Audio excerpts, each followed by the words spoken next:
games happened on Tuesday night. The first game is the Lakers beat the Toronto Raptors 128 to 111.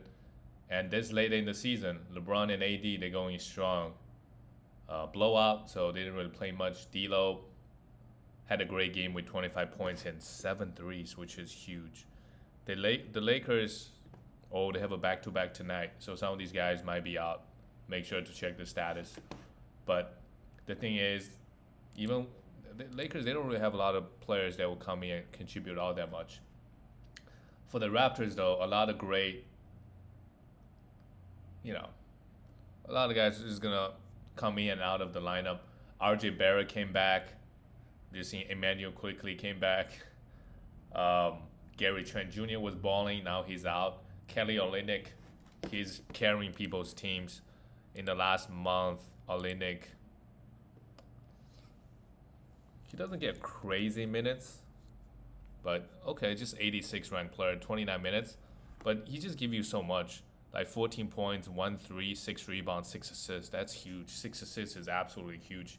With 1.3 steals, that's really good. And 0.9 blocks, shooting 57%. Right? He's just turning the ball over way too much. 3.3 turnovers. If you discount the turnovers, he's just top 50 player. Amazing. Moving on to the next one. Somehow, the Bucks lost to the Wizards. And I know they didn't have Damian Lillard, but they still had Giannis. Not sure what happened here. With no Dame, Patrick Beverley would have been a good stream, but didn't really do anything, to be honest. Pat Connaughton played 29 minutes. Malik Beasley goes 1 for 10. They all play kind of bad. Brook Lopez goes 1 for 3. Wizards, how usually, right, teams shoot 50%. But they don't have Kyle Kuzma at the center. They went with this Tristan guy off the bench. Marvin Bagley was out after playing just 9 minutes. Yeah, I don't know what happened here. Maybe the no-name guys, they just play harder, right? Who are these guys? And they beat Giannis. And the Bucks supposed to be championship. This is a really bad loss for them. Chris Middleton also goes for 24 points. And then for the Wizards, Jordan Poole. As we get to the end of the season, Poole is giving us some hope. He's the 93rd ranked player in the last month. 6 assists with 19 points. Those looked fine with 3 threes. And he's shooting 94% from the free throw line. So, just the raw numbers looked fine for Poole, to the end of the season. Next year, for sure, he's not going to get picked in the 3rd round or 4th round, right? But he could have a big season next year. Who knows? So, with Kyle Kuzma out, yeah. Daniel Edvia was a must roster anyway. Yeah, not much to talk about for this Wizards squad as we get to the last 2 weeks of the season. The next game is, oh wow, look who is back. Joel Embiid. If you're still in the fantasy, if you picked him up for your championship week, you're looking great. Embiid is still going to rest. If there's a back-to-back, he's going to rest. Right away, he played 29 minutes. For Oklahoma City Thunder, the frustrating thing is Shea just being out. Same thing with Jalen Williams. I thought, they're still kind of competing to get the first seed in the West. Yeah, I mean, they're only half a game behind the Denver Nuggets. Yeah. I mean, Shea has a legit injury. It's not like he's healthy. But just kind of unlucky, we had Shea all year. He was the number 1 ranked player. Now it just disappeared, at the time you need him the most. Josh Giddey has been playing a lot better, not so much here. Chet Holmgren had a big game with 22 points and 2 blocks. And Jalen Williams, now Jalen, started at the power forward, had 12 assists out of nowhere. But, yeah, I mean, if Shea continues to be out, like Aaron Wiggins could be a good stream. He played huge minutes. He can put up some numbers. But outside of that, Josh Giddey needs to be rostered. But not a lot going on for this Thunder team.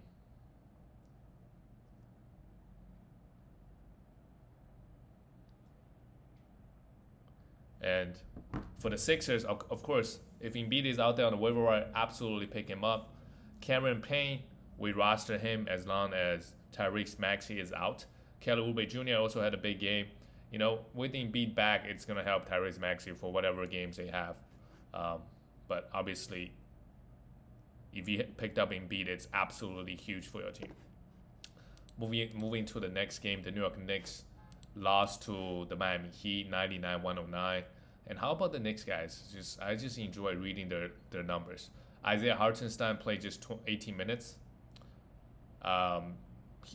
Honestly, he could be dropped. Now Mitchell Robinson now is also back, right? You have Precious Achiuwa taking some of the minutes. So, yeah, he's not going to get 39 minutes a night, right? While Miles McBride is getting 45 minutes still. So he remains a must roster. Josh Hart, 45 minutes, yep.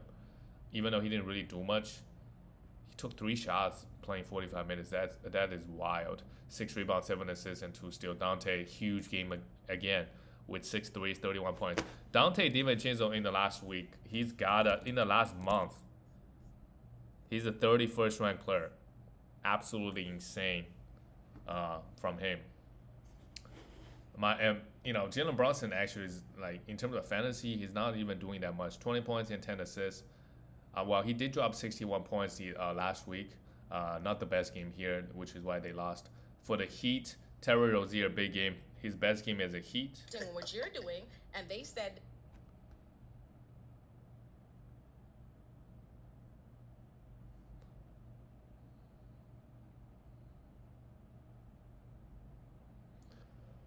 Terry Rozier had the best game as a Heat, 34 points with 8 threes. Ben Adebayo played okay with 15 points. Yeah, not much going on with the Heat. We can just move on to the next game where the Rockets had a lot of talent on their team. And, Amen Thompson, I still think he only played 25 minutes, but he's the guy that I look at, right? I want a roster. 9 rebounds. He plays just 25 minutes, but he's starting, right? 9 rebounds, 4 assists, and 3 steals. That's good enough for me.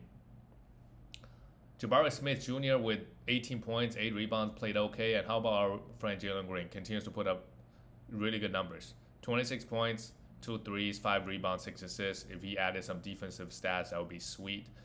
Turnover is an issue, and Fred VanVleet, man, 40 minutes, 5 steals, 5 assists.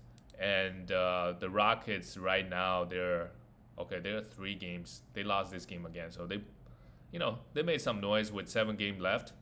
It's going to be pretty hard for them to catch the Warriors, right? But they made a run, so that's all good.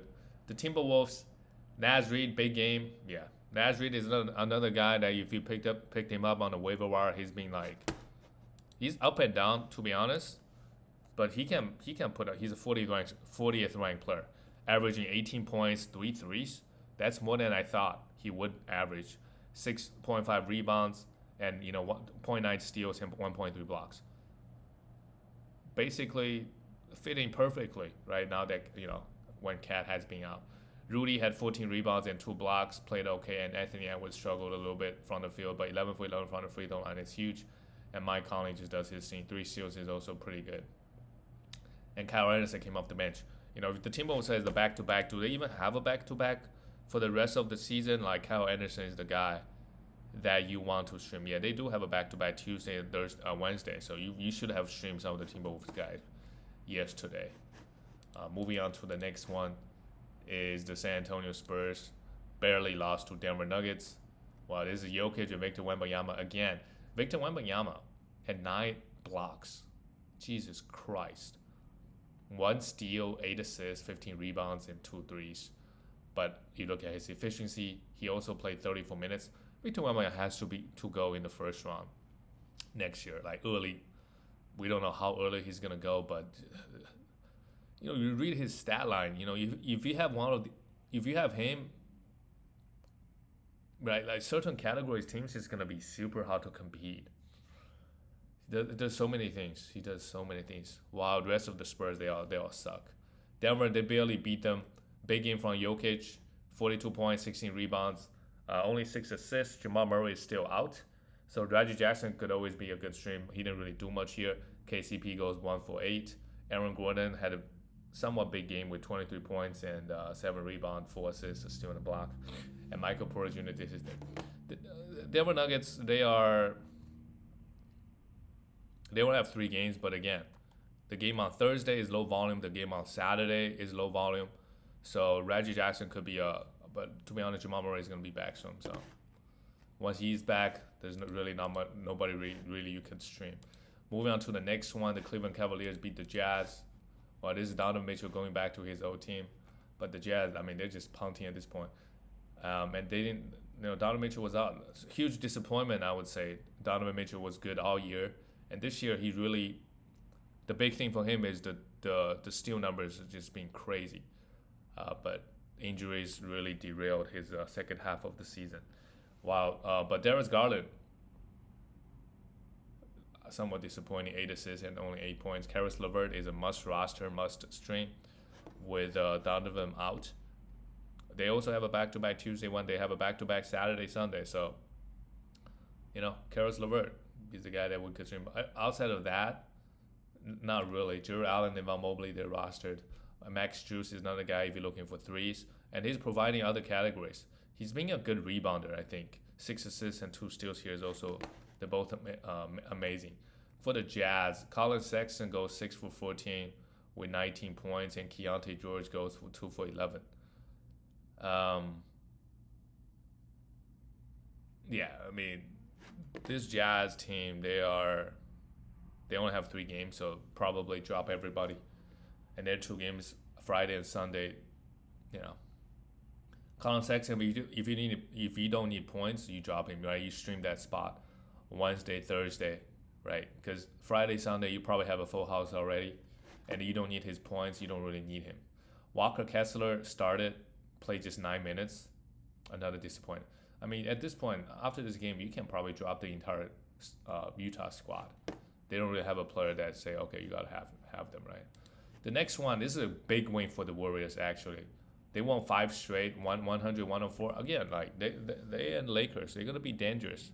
But only one of them, given how the seed is set up, only one of them can make the playoffs, right? Unless the Lakers catch up to 8th, which I guess is still possible. That's crazy how competitive the West is. Pretty competitive. Well, if we get Mavericks and Clippers, I mean, every matchup is actually pretty good. Luka, 30 points, 30-point triple-double, great.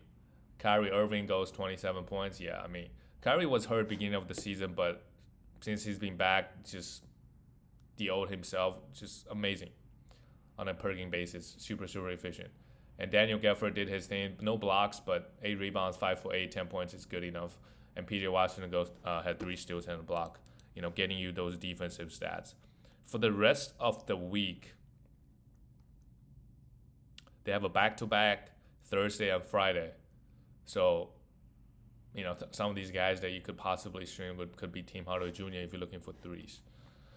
For the Warriors, great win, but Curry didn't play. Curry has been off. Very, very bad, off. 13 points, only 13 points. He had 3 threes, 7 rebounds, 7 assists, 2 and 2 blocks. I don't know if there's anything wrong with him or this just a long season. He's kind of running out of the gas a little bit. But Trey Jackson Davis, as long as they're starting him, maybe they find the secret recipe. They're playing Draymond. The spacing is going to be a little bit worse, but defensively, they might be really good. They have a back-to-back coming up Thursday, Friday. That Thursday game, I think you just have to stream Tracy Jackson Davis if you're looking for rebounds and blocks. Wiggins played okay. And who knows what they're going to do when Kuminga comes back. With Kuminga out of the lineup, they won 5 straight. Moving on to the last game of the night, we have the LA Clippers. Yeah, the Clippers have fallen off a cliff. They lost to the Kings here. And Harden, what is going on with him? I think he had 4 points last game. This game he had 6 points. 1 for 5, 8 assists, and a steal. He's not playing well. Kawhi Leonard was out. So Paul George had a very mediocre game too. Nobody on the Clippers played well. And Russell Westbrook off the bench played 24 minutes. Yeah, I don't know.